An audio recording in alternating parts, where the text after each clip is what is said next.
Mark here from seawildearth. How you doing? Sadly for me here in Japan, it's been raining for the last 7 to 10 days. I'm not too happy about it, but it is what it is. You can't stand in the way of Mother Nature. During this time, or during the past week though, I've just received delivery of a time-lapse system and the second Shooter Plus from Kessler Crane. Probably one of the better motion time-lapse units you can get your hands on these days.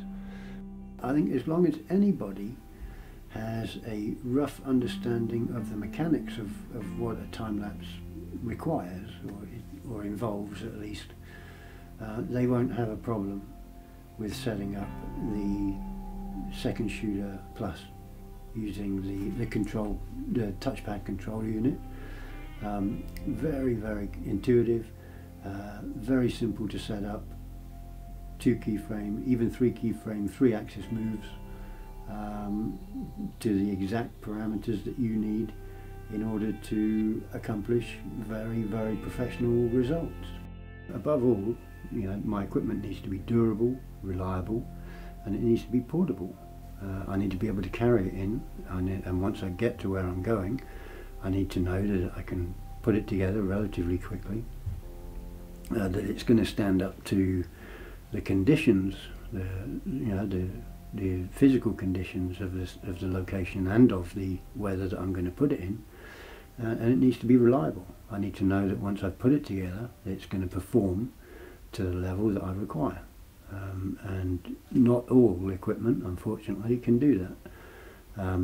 But above all, the reason why I decided on the Kessler brand is because it's a brand that seems to deliver consistently across its product range on those 3 characteristics, and I haven't been let down yet. If I did have to pick one element of the gear that I think shines above the rest, it has to be the Kessler Crane quick release.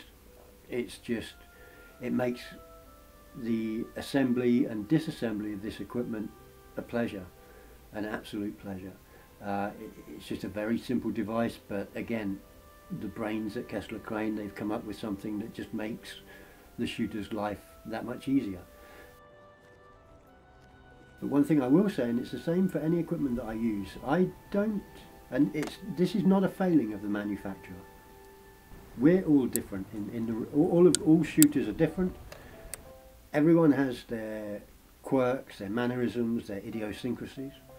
And for me, because I'm working sometimes at altitude, in cold weather, when I'm tired, a mixture of those 3 can play havoc with your mental process.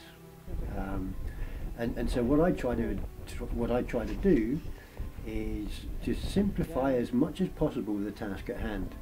And one thing that I've done with the equipment beyond the state in which I received it is I've color coded my cables. And for me it just makes so much more easier the task when I am tired and I've been walking for many hours and I'm at altitude and the weather's closing in. And so red to red, green to green, yellow to yellow, that's my color system, that's my color coding. It takes a second, just boom, boom, boom, put them all together. Peace of mind, I know that the gear's set up.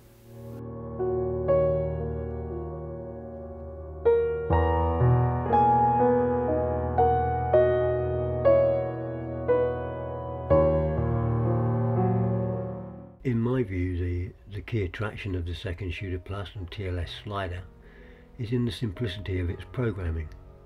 The control module, with its large and clearly marked keys, puts at my fingertips a solution to create as simple or as intricate 3-axis motion time-lapse sequences over 2 or 3 keyframes as I may need.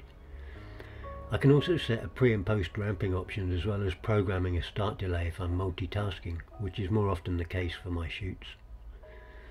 But at the end of the day, I guess it simply allows a creative mind to chase that one thing we're all aiming for: perfection.